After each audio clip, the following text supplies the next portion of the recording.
ready to fight ahead. Um, so the day before yesterday, so I had been going at a certain dose for approximately I don't know, at least a month. It means a specific dose, and I found of gabapentin. That's the one that I told you about, the dose that I told you about, I think. So Yeah. I was taking that dose, and then the day before yesterday, I lost track of because I had told my dad actually, if I ask you to increase this gabapentin, don't let me remind me of how bad it is this time. I'm going to tell you right now, I don't want to do it again. Really, it makes it worse, right? I told him that. So then this time I was in the morning. It was so bad I couldn't sleep all night. I was having a lot of like fear and just sort of symptoms of like I would say I'd call it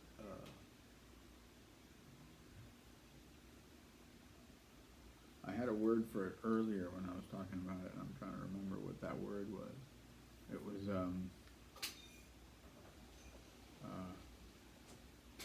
the opposite of confident, not insecure, but something else. Can't think of. Inadequate? No, like, uh, um, uh, Joe? yeah, something like that. Yeah, something like that. Doubtful, hesitant, um, just I can't think of the word. It'll come to me. Um, and yeah, but mostly actually it was just pain in my legs, like so severe, really, that I was just done, and so it might get me a little bit intense to talk about it, but I'm going to talk about it anyway. Um, uh, so that morning I made the decision. I was like, okay, I don't know, just stupid pill came in my head and thought I have to take more gabapentin. Oh, I know what it was. I talked sillily enough, and I should have known. I couldn't get a hold of my doctor, and I was going through so much pain, and I started thinking, well, if I take the hydromorph again, I'm going to need a doctor that really is with me on board with managing this situation, and I don't have that. So I have to push forward to try to get that at the same time as maybe increase something or do something different, right? And I wasn't ready to like throw in the towel because I've been getting the hydromorph, like a steady supply, and the lorazepam. Um, uh, so I haven't been taking either of them for quite a while and enduring because both of them have severely addictive properties, and I don't want to go there. So when I use them, I'm very restrictive of myself with them, right? So, but however, if I ever got into an extreme situation where I didn't have an alternative and I had no doctor, and I might just take them as needed, and then when they run out, it would be as it was, like um, um, but at the same time, what I did was I pushed forward, and I fi- spoke to the supervisor at my clinic, Rise Community Health, and I got them to send to me. This was prior to I've been reporting to them and to the nurses repeatedly over the last year my concerns about how the doctor was not working with me on this, right? How he had point blank refused to even, as he put it, be your pain doctor, I'm not your pain doctor. You know, to be even talking to a patient that way is, in my view, not professional. So the way he spoke with me, it was like it had an air of bully to it, you know, intimidation. Maybe it's me, you know. Uh, uh, but he had that, or it was like imposing authority, you know, like this is how it is. I don't do pain. I'm not your pain doctor. I won't be your pain doctor. So any prescriptions, you got to get them from somebody else. So I said, what about if you even like just try to do some research, you know, try to. And he said, okay. I said, he said, well, what, like what? I don't really have much time.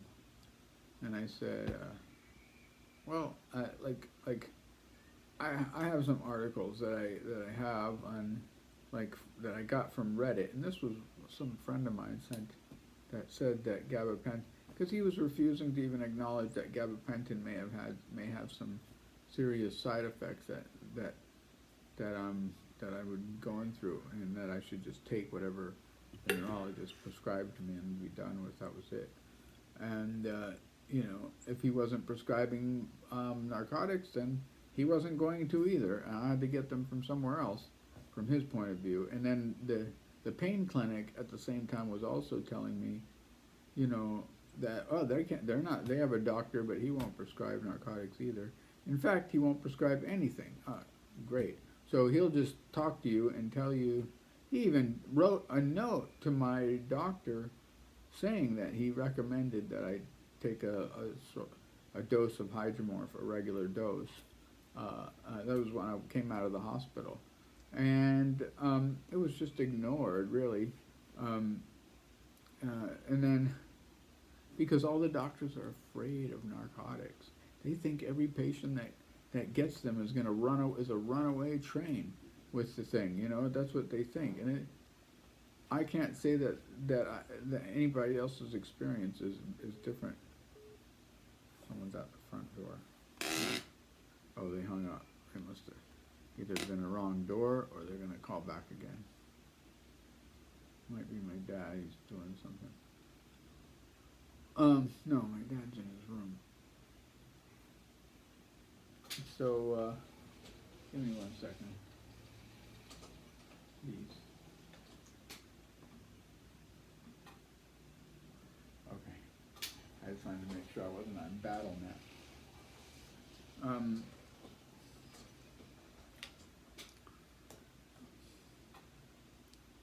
So anyway. You were talking about how this pain doctor clinic, this pain Yes, clinic, I went through. So I went sent a through. note to your doctor recommending hydromorphone. This was as I got discharged from this, you know, special unit, like the 14th floor of the VGA. It's complex. They had to figure it out. Okay, he's a complex pain situation. Meanwhile, I was wishing they would have put me on the spine unit across the way because, oh, someone's at the door. 1 second, please. Delivery. Oh, she's gonna get it. The caregiver. Thanks, Jess.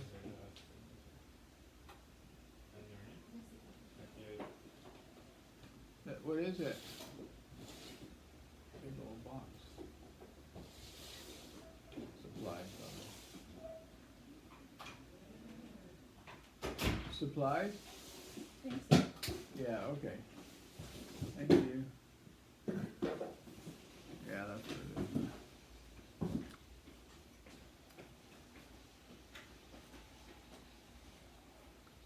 I'm happy because I put up a curtain behind me and it blocks the front door people from seeing right me as they walk directly in the front. So I have my privacy now. I moved to the living room. I was living in the bedroom. It was too small, and this I have a nice porch, a nice big window, and a lot of light. So I moved out here for the winter. Plus, the neighbor downstairs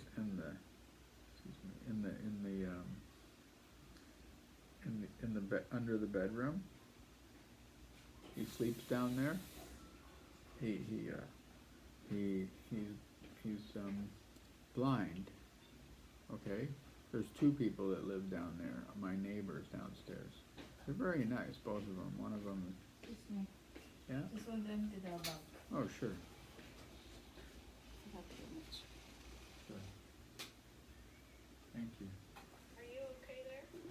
I'm okay. She's just emptying the bag. Okay. I'm just asking because I know you have a lot of distractions. I do. And now It's I'm hearing always talk- like that. Yeah, and I know you're talking about what's happening down with your downstairs neighbor, and I'm wondering how that relates You want me to get you. back to it? Yeah, I'll get back Yeah. to it. He plays a lot of music, so I couldn't stand it in there, so that was one of the Oh, reasons yeah. why I moved out here. That's Right. all. So I'm living out here, and I put up a curtain, and I'm happy because it blocks the front door. End of that. Okay, back to what we were talking about. Yeah. Which was Intimidating doctor, and you were hoping to go to the spinal unit.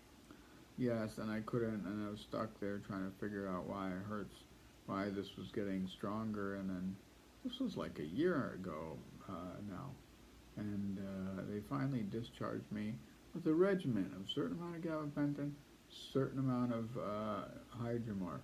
It was actually a lesser amount of gabapentin, but more hydromorph. Well, as soon as I got out, the doctor said, nope, not prescribing it.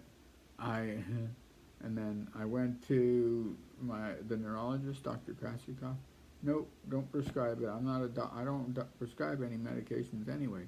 Well, what am I supposed to do? I have no doctor to prescribe medications. Well, I'll send a note to your, he sent a note too, I believe. I don't know if he said that I must take the hydromorph, but it might have been to the effect that it was recommended for the pain situation that I was in. But anyway, I know the pain clinic did. I know the pain clinic doctor, when I was discharged from the hospital, sent a note saying that it was justified in my case to use. But the doctor has never felt it important. And in any case, you know, I thought when I quit, as soon as he said, he actually reduced, and this was, so anyway, back to the day before yesterday, I put in, the nurse, actually the supervisor, called me and said, you know, I really think either her or the nurse that kept calling me, I think it was her, I sent you an email, I recommend that you fill out that form. It's like, what do you call it, complaint, not complaint, but, you know, it's like a form that you fill out when somebody professional is not doing their job. Kind of serious, especially when it's your doctor, you know, and she's pushing me to fill it out. So I was here the other day on Sunday, so this was the day. So I had a little bit of like, I filled it out on I guess it was on Thursday. I filled it out with my caregiver, who was a nurse, and then like almost I should have filled it out completely and submitted it. I was like 80% of the way through, and I just got like, you know, my pain was high and stuff, so I had her just leave it on the screen, and what do you know, the next day my update had happened and it was gone, and I logged into the website, and everything that she had written, that she had helped me write down, was gone. And I was like, I gotta do that again, and I was really not feeling very good about that. And then, yeah, the day before yesterday, so that would have been, was that Saturday? Sunday, the day before yesterday. Or Sunday? No, it has to be at least Saturday, or maybe it was Sunday. Yeah, I guess it was Sunday. I got up in the morning, you know, it was a bit of anxiety caused me to do it, and now I think I have a better approach to this anxiety I'm developing. Stronger core, but I let it get to me, and I told Dad, it's like, oh, it's so bad, I can't stand it. I was crying. I was really having it tough, and I said, I'm going to increase the gabapentin this morning, 10 milligrams He's like, okay. He didn't fight me on it. He didn't say, well, wait, last time you increased by 3 and you said it was horrible not to increase, not to do it. And so then I did it. And it was just terrible. I did get something done that day, but the anxiety, especially the night after, was too much. I was like, wow, I didn't know if I was going to get through it. And the physical symptoms were really rough.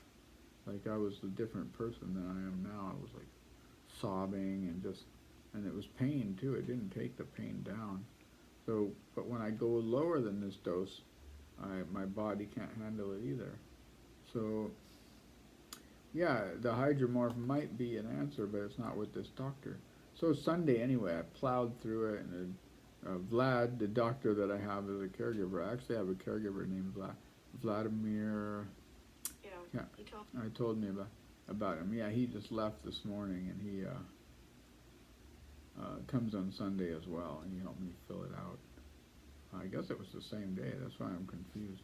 If I filled it out the same day I took the extra, it might have been Saturday extra. But I took the extra actually. But in any case, it was a bad idea, and I had a terrible day and night that day. But I did fill out the form again. I know it wasn't as good as a job as I had done the first time with Arnie, but I did complete it, and I had an interview, and a lot of stuff happened. I'm here still. I really didn't think I was going to get through. That was the long and short of it. I thought it was the end. I gave up. I was done. I was like. So I just want to be clear. So you took a little bit more gabapentin. So normally. Did you take a bit of hydromorphone? To recover, the next day was like going through hell. It was so bad. But I told myself my blood pressure did jump up pretty high. One was like 170 over. The second number was the one that startled me. It went up to like 130 something, and that's really not very safe, right? Yeah. And that was from taking the extra. It was from having all the. Yes, that little bit extra, because I take. So then you took hydromorphone after that. First, I took a tiny bit of lorazepam. I would say an eighth of a milligram or less of the lorazepam, but my body is so sensitive to this stuff. The instant I put it on my tongue, I feel it. I don't really like it, but it works if I need it most of the time, as long as I take it within a certain timing. Okay, so you took a bit of lorazepam. When that happened, when the BP episode happened, and then with the hydromorph, I thought, well, I could just throw in the towel now and start taking as much as I need or want, and just run out when I run out. And that's might be a choice that I need to make. And then my other choice to myself was like, well, you could fight it and take, like, you think you're going to get off of it sometime, which is just like barely enough. You put it in your mouth, little piece, like an eighth of a milligram, and you suck on it, and you're like, okay, feels better, yeah, spit it out, and I stick it to my lip, right there, and then I'm like, all right, I can tolerate till the next gabapentin dose. Yeah, I'll just leave it, and I don't take like half of it. So, and if it's too bad, I'll be like, bring it in my mouth for a few seconds. Okay, that's enough. And I'll get a little smaller. And the nurses, everyone's like, hey, just take as much as you need. That's ineffective. Take whatever you need. And like, oh, sure, you do that when you don't have a doctor that's going to prescribe it for you as you need it. That doesn't work. Sure, that's what they said when I left the hospital, and they gave a certain dose suggestion to the doctor, and they never followed it. So, it is what it is. So what? Sorry. Yeah, I mean it's. Sorry, I have to breathe a little bit. Yeah. So at least I filled it out. You're battling a whole other system here. I'm always battling. The Bible would say I'm battling forces. I'm not, I'm not battling a people. I'm battling forces. Yeah, yeah, yeah. Bigger, major forces that are out of everybody around you's control to make a difference and to kind of still these forces. Well, Stop I these. did. I don't stop. I mean, the good Lord is definitely letting me make a mark as whatever happens happens. Oof, it's so strong today. I had a good. I went to bed last night. I might have to take some Hydromor. It's that strong. I don't know. Today.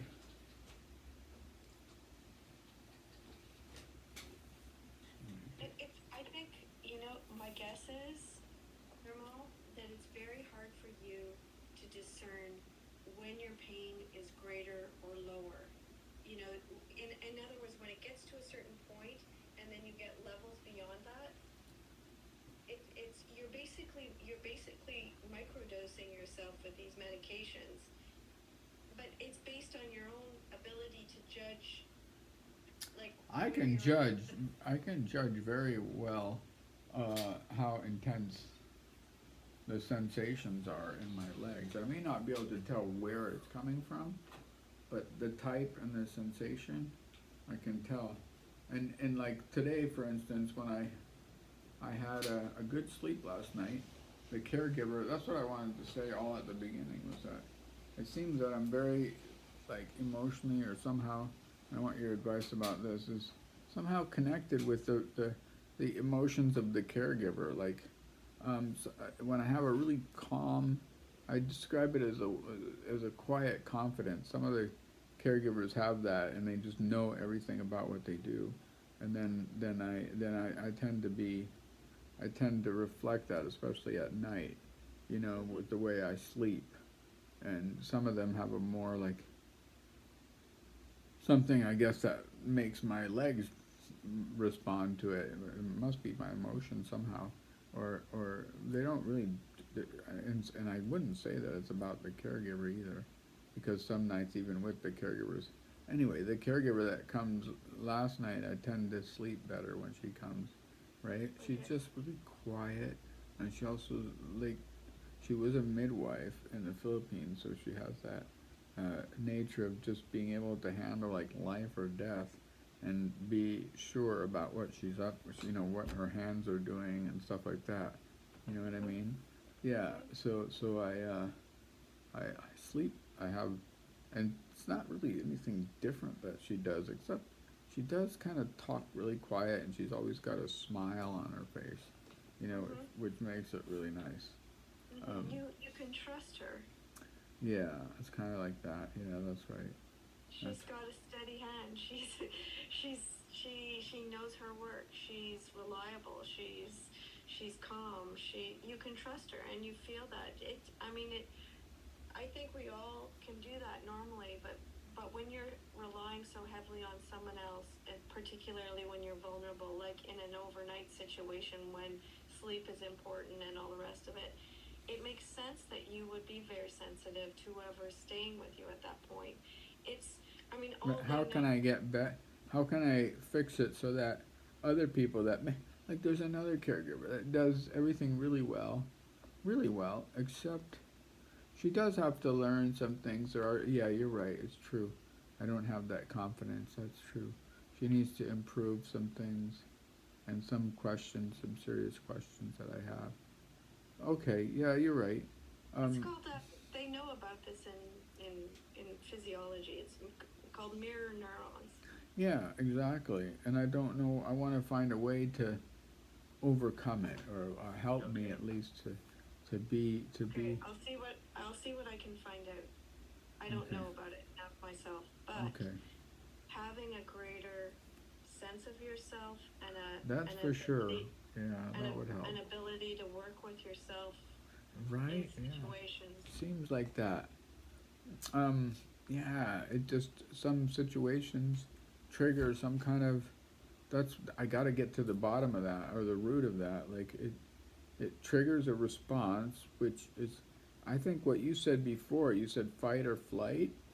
Um, Yeah. yeah, I think it's that way, amygdala, and it triggers that response, and a lot of it has to Right. do with the caregiver and how they feel.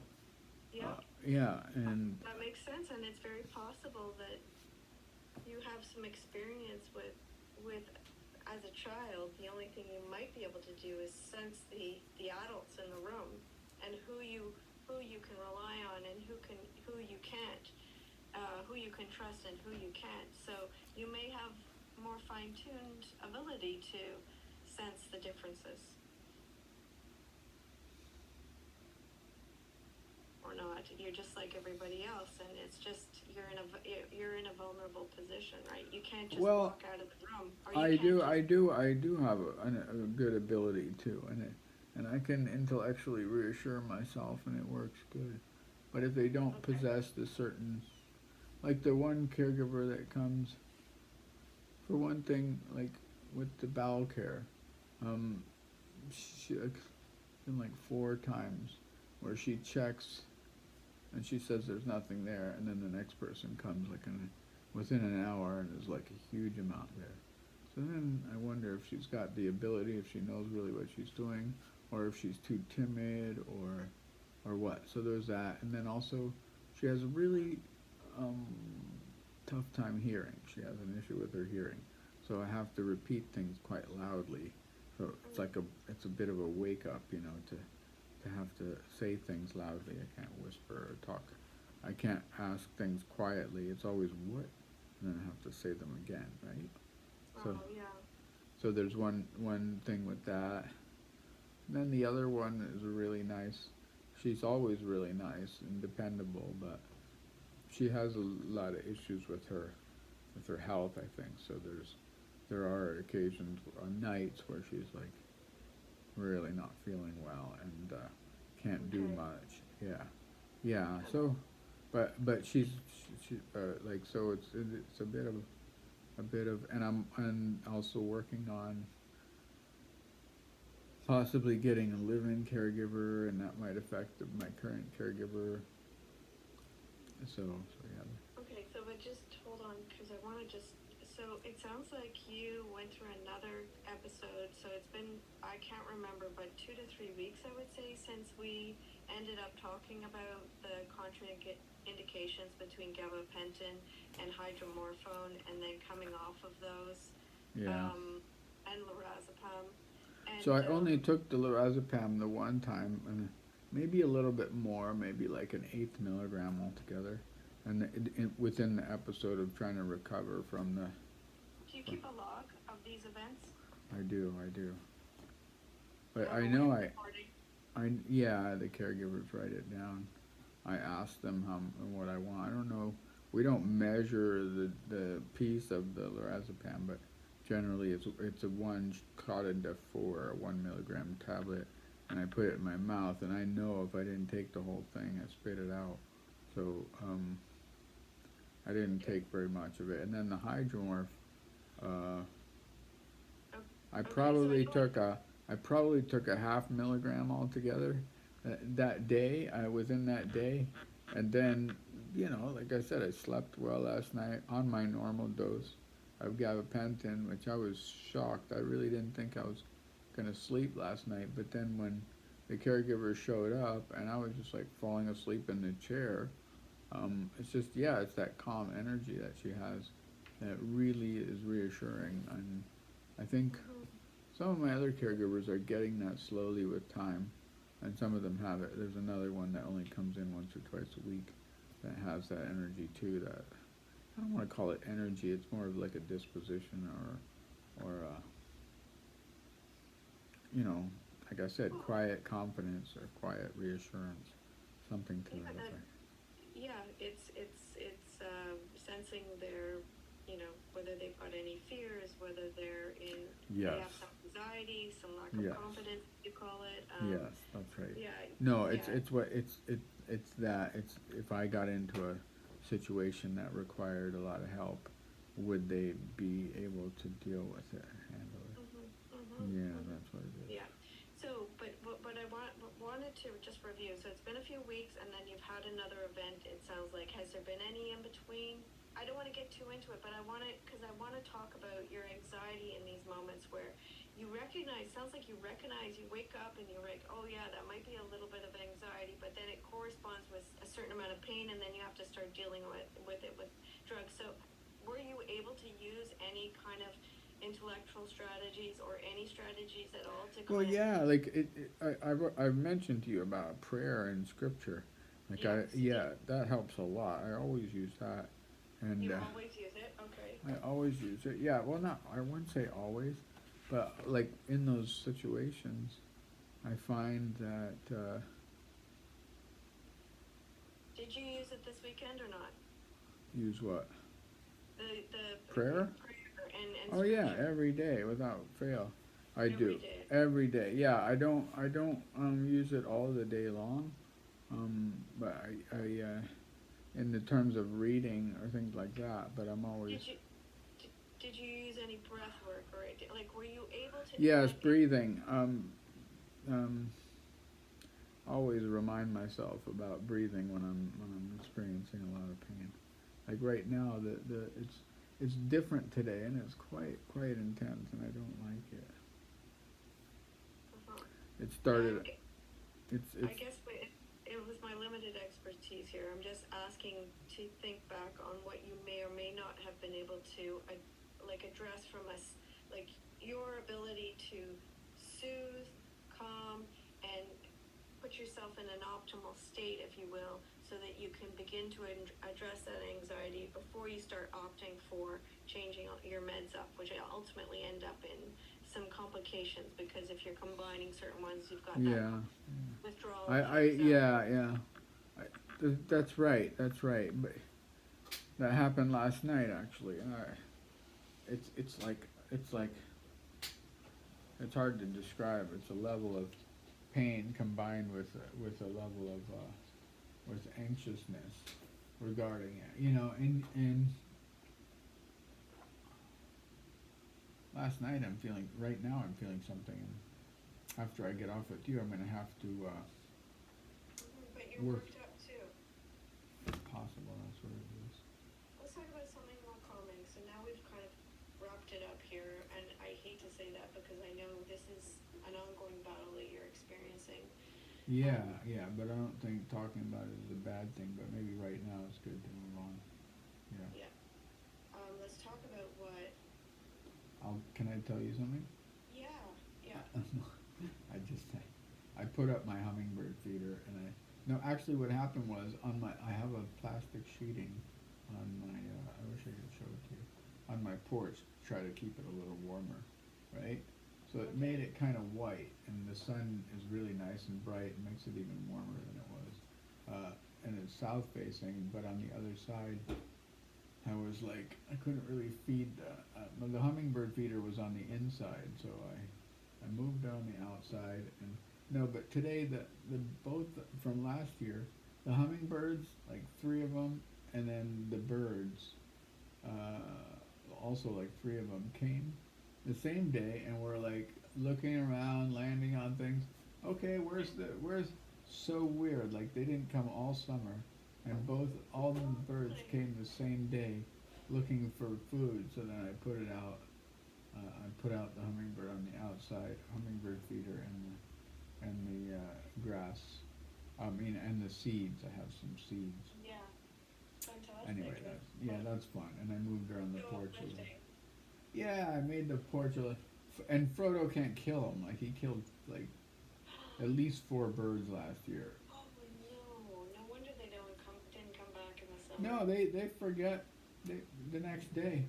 Their buddies are back. The birds don't have a very strong memory. At least those kind. And the part that was really bad is they would be on the little ledge I had it on, and Frodo couldn't really jump up there to get him because it's too high and it's off the edge. But they would they'd get so like active when they ate the seeds that they would throw it onto the. And also I had some pots inside with plants, and they would invariably come and look in the pots inside and then drop the seeds on the floor, and then they would come down and to get the seeds on the floor and forget it. Frodo was like in his season, he would be just waiting there, and then they'd try to fly away, and he'd get him in midair and just smash him to the ground, and then run in the house with them in his mouth. Yeah, and then I'd have a bird. I grabbed he did 5 of them, and then 2 of them my caregivers picked it up and put it back outside, and they flew away, but not with a very strong fly. And I hope they recovered from that episode. There may have been 2 or 3 of them that I rescued like that. Well, how are you now? Still suffering? Yeah. It's confusing about what I'm going through. Today the sensation changed. When I woke up, I was like, oh, I had a good sleep, nice. And it started coming back. I was like, oh no, what's that? That's because of me. No. I wasn't even thinking about you. It was just early in the morning, and then I thought, that's not so bad. And then I had a thing with the caregiver. I switched out a caregiver, and I thought, oh, that's a terrible choice that I made. And Today? but no, for tomorrow morning. One of the caregivers messaged me, and she's a nurse, and she messaged me and said, because I had messaged her on Sunday because I was having such a bad morning, I said, can you come please? And on Monday, also my Monday person canceled. See, I have it. Now at least I have another caregiver, a couple of caregivers that'll help me schedule. Hold on. So that was pretty extreme, because when that Yeah, happened, yeah. we end up in a state of anxiety. So Yeah. did you link the anxiety to that notification that she couldn't come on Monday? Got it on Sunday, the news on Sunday, or when?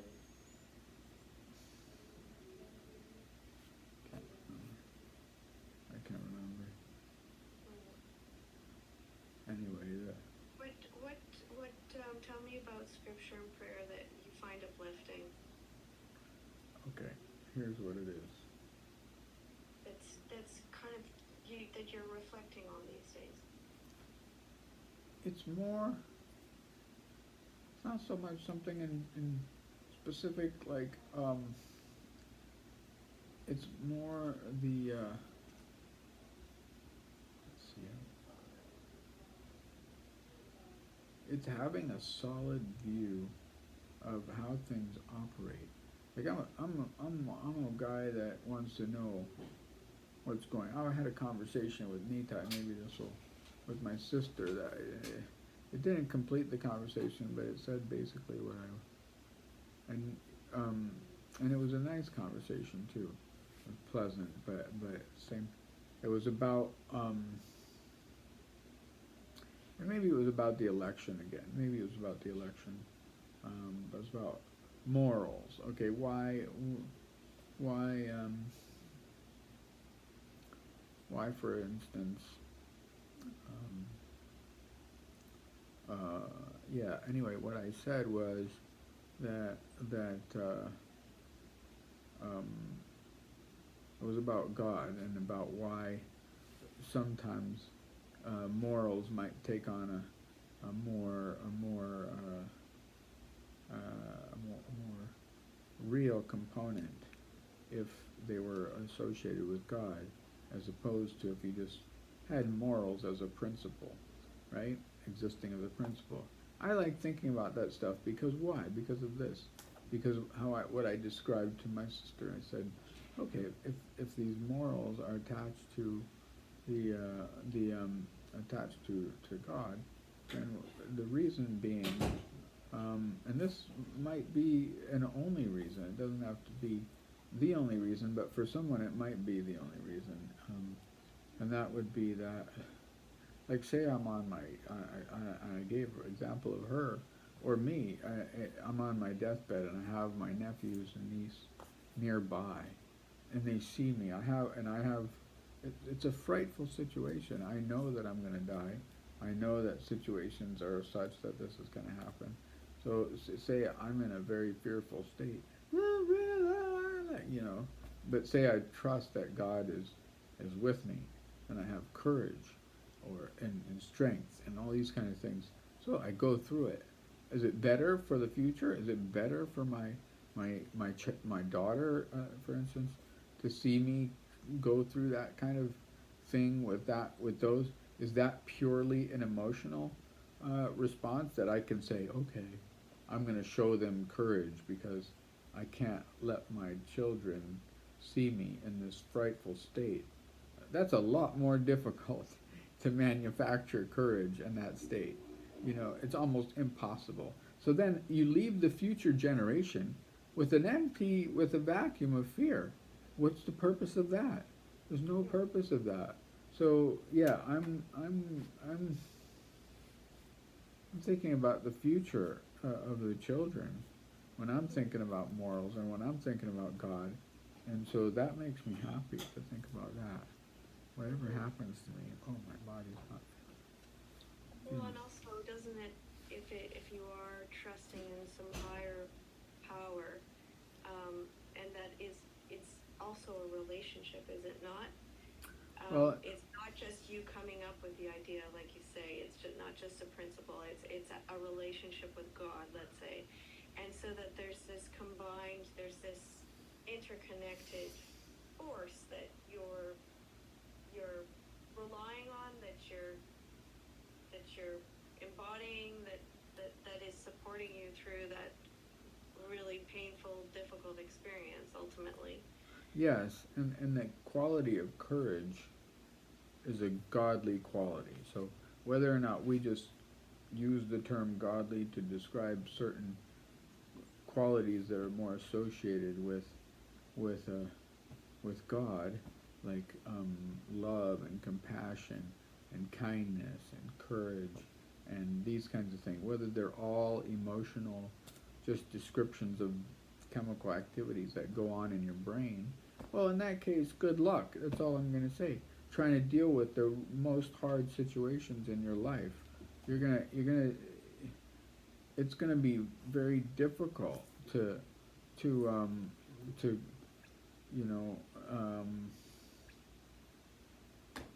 especially like death.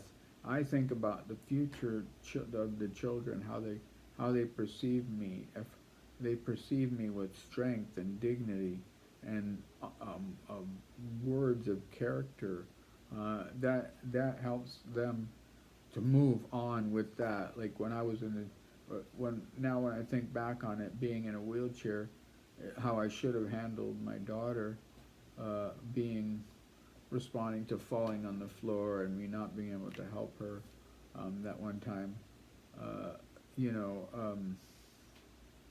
what I should have done is use it as an opportunity to give her strength.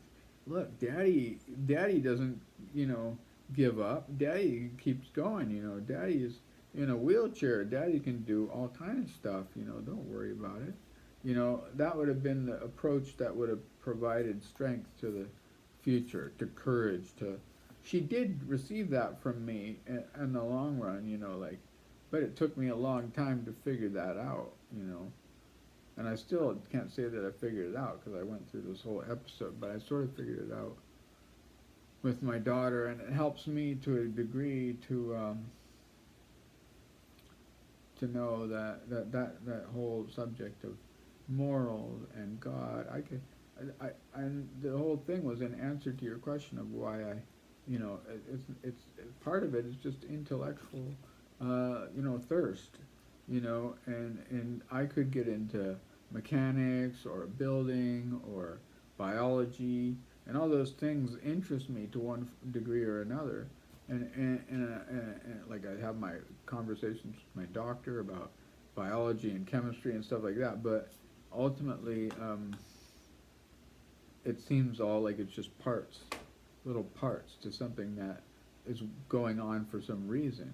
You know what I mean? Like, okay, that's another detail that makes sense, that operates that way. Like I already knew that it operated.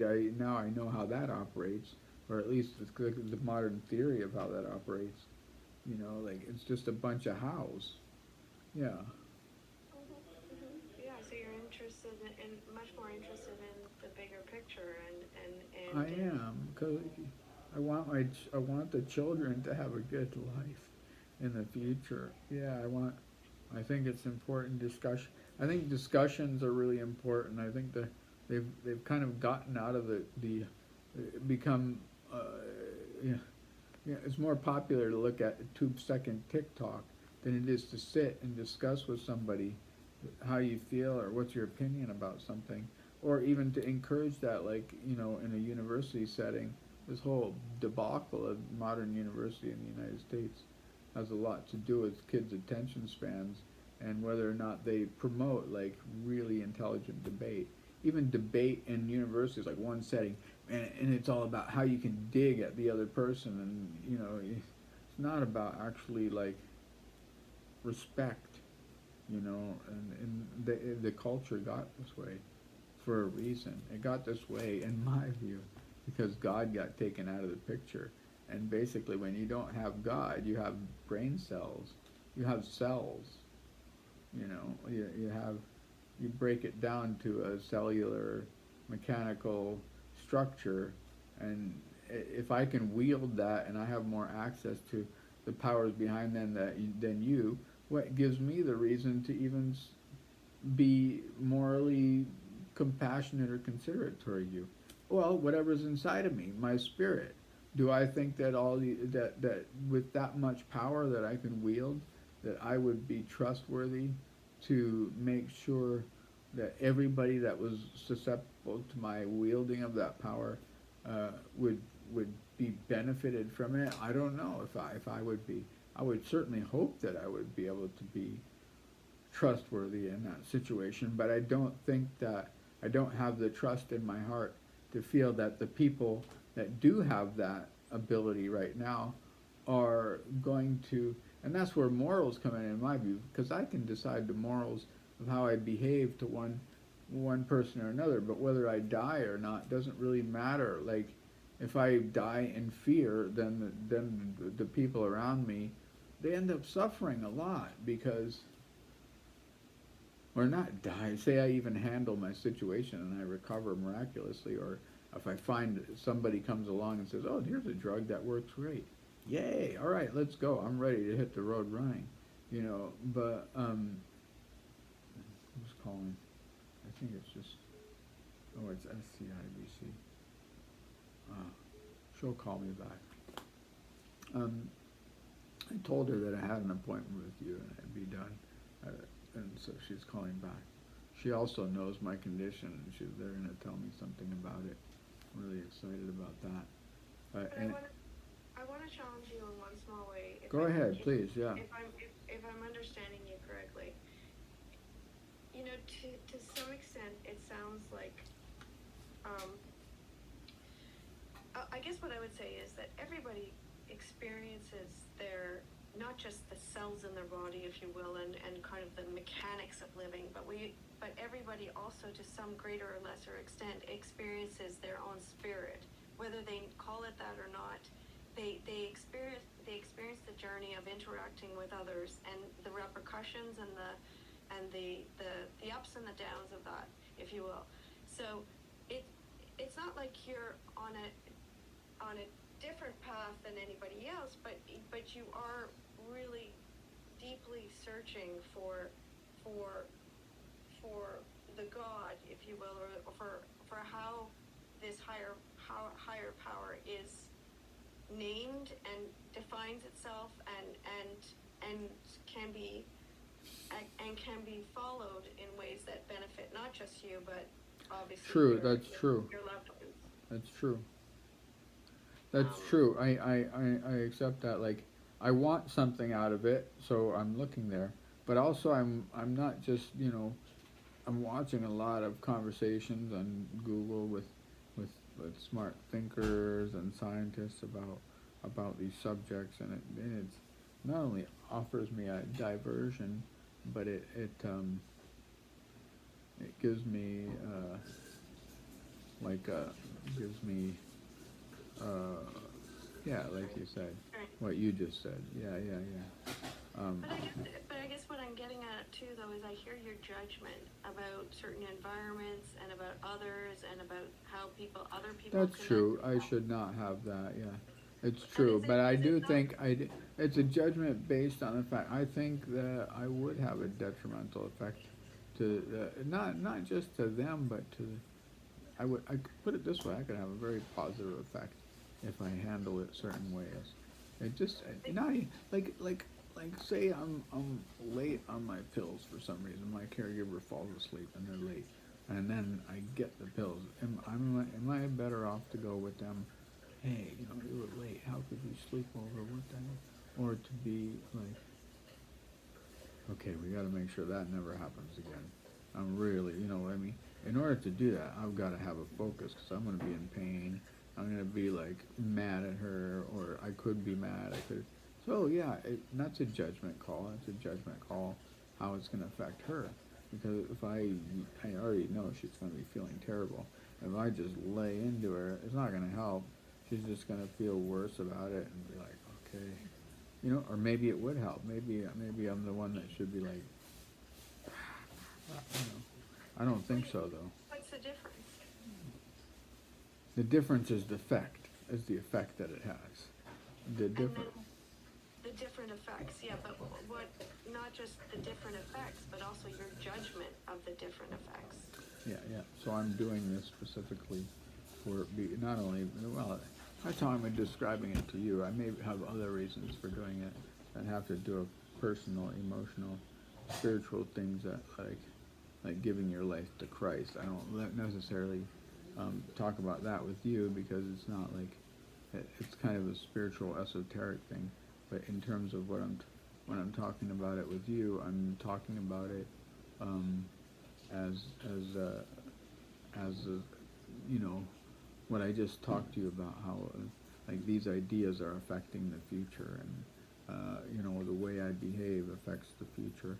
If I want my like the more I'm thinking this way, the more I'm able to have a conversation with say my sister and say hi and like how I behave toward my nephews, and whereas before if you're full of fear, all you're thinking of is yourself, and then you're like you're focused on, okay, what do I make sure I have this appointment, I have that, let me just watch this movie to get away from it, right? And you're like that.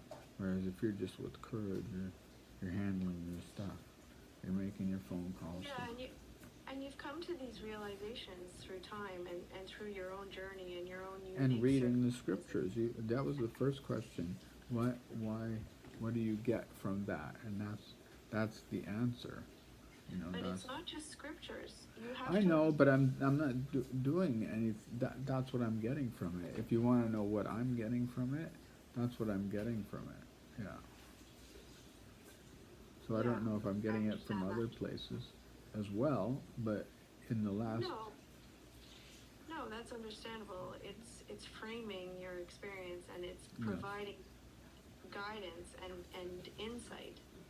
Yes, and even words, like it uses those words in context that I can say, okay, that makes sense, and then I can if I have questions, okay, that doesn't make sense.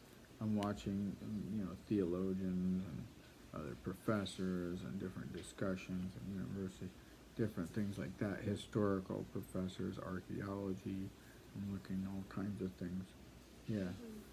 But when you're fighting with a system, or you're fighting with like the system, the medical health, the care system that you have to deal with, or when you're fighting, let's say, against Hinduism and for Christianity, there's a lot of judgment because you're in this polarized position, one way or another. That's true. I mean, that's true. Like, what can you do? Like, if you, it's not the same. But like, if you're trying to tell somebody that's why I didn't express it in that way. I'm not trying to tell you your opinion of how you describe the world around you is wrong. I'm just telling you that what I get out of. No, I'm saying that's why I framed it that way. You don't have to have it be a judgment thing, although, yeah, it is ultimately when you come down to a discussion, you're having like a debate format. you are making a judgment one way or the other. One person has an opinion, and the other person. But in general, yeah, I approached. I was just giving an example of how I approached you, and I approached you by saying that it had to do with courage, and I wasn't trying to say that Jesus Christ died on the cross. I wasn't coming. I wasn't like coming at you with that whole thing that it could have been definitely inferred as judgment of a religious nature. You know what I'm saying? Yeah, well, I had no reaction from No, I know. From your point of view, I was just saying Yeah. as an example. I know I'm trying to take that into account when I do read scripture and not use it in a judgment way. When it comes to Hinduism, I have more, maybe more because of my background. I have more of a, like with secularism. I'm been secular all my life. I can't say that I'm religious now, but I definitely have more faith than I did before. But my belief in science was pretty solid until, and definitely I had well, it was belief in Hinduism, which is kind of similar to being secular. But when it came down to it, I started looking into it, and I wasn't really satisfied that it had a lot of historical merit to it in terms of, I don't know, I don't want to get all into that now, but yeah. Yeah, I understand, because you have mentioned it before, so Yeah, just yeah. in the way it describes itself and what the importance of different, I don't know, doctrines, I guess, or I'm not sure what you call them in religion, but, yeah, that you didn't agree with some of the ways that Hinduism. It was more, it was also just that it didn't, when I started like, trying to like pray, and that way I didn't get any, and it wasn't even so much from the God responding, because it was from other people around me. There was no response from, like, I thought maybe my parents or my sisters would, because they were more Hindu, would be like, oh yeah, let's pray together, or oh, I'm glad that you're I can support you more, I can fellowship in some way. But as soon as they started like reading the Bible and things like that, all these people came around me and were really supportive and prayed with me, and they were all Christians, and I had like, it just started happening, and they were improving things. My home started improving, everything started improving. I was able to move in the bedroom. I got increased finances for my caregiving. Things started happening when I started praying to the God of the Bible, the Abraham, Isaac, and Jacob. So things started making a difference. Whether it was a coincidence or not, that's up to somebody else to say. But I don't judge other people. I really, I try not to. I probably do. I only brought that up because I heard some judgment in Yeah, I your probably do. comments about university environments, which is probably true. Yeah, well, it was all the Because anti-Semitism in the they're not States. typically faith-based, and they don't have that sort of overarching, anyway. I think I was making a comment on what happened with this recent, the protesting against Israel and all their, gays siding with Palestine, and just the strangeness of it. Yeah. Understandable, because it Yeah. is in that these are debates outside of the context Yes. of spirituality, and they lack, they probably lack kindness, they lack gentleness, they lack. Well, and they lack debate. Like people just jump and believe anything. So obviously the university is not supplying enough like space for thought and development of thought. It doesn't reinforce any of the Western conclusions. It's just like, oh, it makes sense for some Palestinian to come here and claim that they don't know anything about it. They don't want to research. They don't want to know anything about what's taking place over there. They don't answer any questions.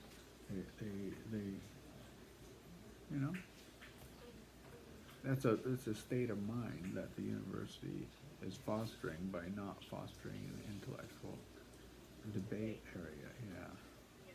Or but aspects of how you approach debate in terms of curiosity, respect for the other communicator.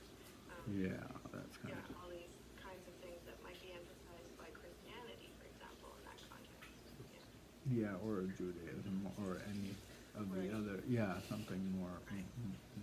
Or it doesn't even have to be faith, but it's proving. I think that's a strong. It could be a strong component and helpful to include that in the discussion for sure. Yeah. So what I'm hearing from you, so how have you been in the 20 minutes now since you've been talking about this? How are you now? I feel a little better. I was feeling pretty, pretty jumped up, but with my legs, the symptoms are still there, but it's a little better. So what is happening there? Is it just being able to think about something you enjoy or that you find stimulating that is? Yeah, maybe. Yeah, that helps. It helps. I think. Yeah. Is The it problem almost at night is that I'm trying to shut my brain off, and then it's not really good for me to get into stuff, and then I can't sleep, so I just end up, yeah. I'm just curious about the process within the hour that we're together and Yeah. how that relates to your sensation of and experience of pain. Okay, that's a good to know, yeah. From your point of view, it should really helpful to me too, but like to be aware of when it changes and stuff like that. I You think can it's probably probably see quite, it on my face too. yeah, and it's probably quite true that when you're very distracted and angry during the day potentially, that does take some I attention know. away from the experience of pain. Well, and somehow when those things pop up, like a caregiver change or something, suddenly it immediately goes to my legs, and I don't know how to. I think when I'm in a calm state, I think, okay, I got it. I know where I'm at. I know where I should stay. And I'm gonna keep this state. That's what happened yesterday, or when I got it under. I got things, but then somehow Yeah. it's a chemical thing, right? That's why I'm calling on Have you the ever, only solution that there is, the only solution that can make a difference, a true difference, because I can't depend on the chemicals.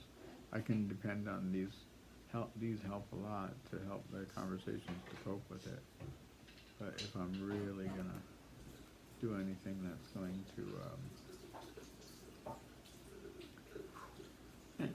yeah, my legs, the sensation. yeah, it sounds like as soon as you stop talking about what you were thinking about, it's like the sensation just comes back. That's true. So I'm thinking maybe doing videos would be good for me, as long as I do them about subject matters that I really enjoy. So we've run out of time here, but Okay. I just wanted to sort of say something, which is that it is true that what you think about, how you feel about things, and how you focus your mind and your breath, all of these things do have a biochemical. I believe, I don't know the details of it, but biochemical reactions within your body. So there are other strategies that are free. They don't cost you anything, and you can. Yeah, for sure. I need to. After I get off, I'm gonna just check my position and maybe check a few things just to make sure nothing physical is contributing to my sensations right now. Okay, so normal, I just want to mention that, we had talked about the lower fee for 6 Right. sessions. So that came to an end, I think, last session. Okay. So this session would be $40 instead of Okay. invoice for that. Okay. And I think the other invoice is, I can't remember actually, I'll just have to check. How do you want to keep going? We're at 10 sessions right now. I don't know. I'm feeling a lot better. I might, since they're offering the free one, I might switch over to that. 'Cause it's quite difficult for me to keep this like paying all the time. So yeah, I'll probably at least check into that. I might schedule you for next week at the 40, but in case I can't get that right away, you know, I'll, Yeah. yeah. If you feel it's worthwhile, let's book for next week, and then you can continue to plan and think about what you want to do next. Okay. I can always request again. I can request on your behalf, but you have to ask for that. Is it normally the practice to try to have a certain amount of sessions, or do you continue ongoing? You can go ongoing, and it's perfectly. It's just they allow 16, and then it's just. I believe the process is just you simply asking me, can we continue, and then I ask them, and then we can continue. If I was at the normal fee, then it wouldn't increase though,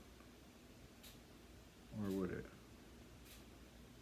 Wouldn't increase the fee itself? Yeah, if it was at the normal from the start, it would have. Now it wouldn't increase. It would just be. It would always be at 40. That's what. Okay, that's what I thought. Yeah. Yeah. That's no big deal. That's Yeah. good. Thanks for the discount when I had it. No, I have no problem with that. I'll just find out if I can. It's a lot of money right now. I'll think about it. Yeah, but I'm gonna schedule another one. Okay, so we'll schedule for next Tuesday, just 'cause that's a week from now, and, Okay. let me just take a look here, hold on. So that would be for next week at 1:15, I think you said is best, Okay. and that's on the 12th, Okay. okay? Yep. Okay, Thank you. okay, and I have the recordings, just so Okay. you know. Yeah, but I'm not that keen on sending actual recordings of myself out into the I see. stratosphere. Yeah, for sure. So, That's okay. You So, send but I me need- the. Can you get the audio? yeah, I can send you the audios like I did in the beginning, but I just need to hear your conviction around it and what you want, so. I you want the decide that. audio. Yeah, I don't want you to send me the video necessarily for the same reason you said. If I want to do something with it, which I may transcribe it or something, but I wouldn't want the video. Yeah, Yeah. I can send you the audios for sure. Okay. Great. Okay. Thank All you. right, so we'll see you next week, and I'll call you again on Monday. I did call you yesterday, but your phone was turned off, I think, so I left a voicemail.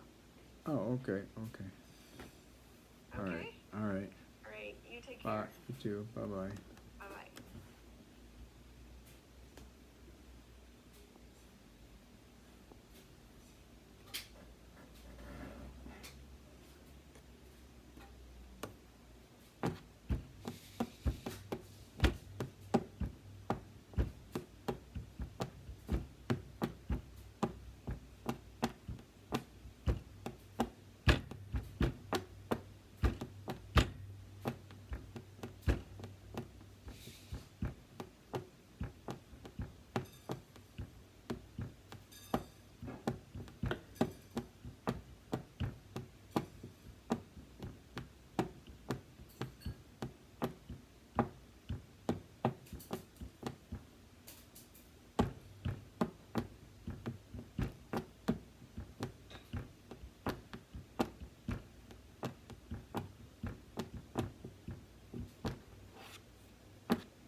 Okay.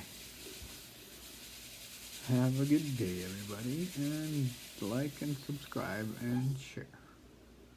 Comment. Please comment.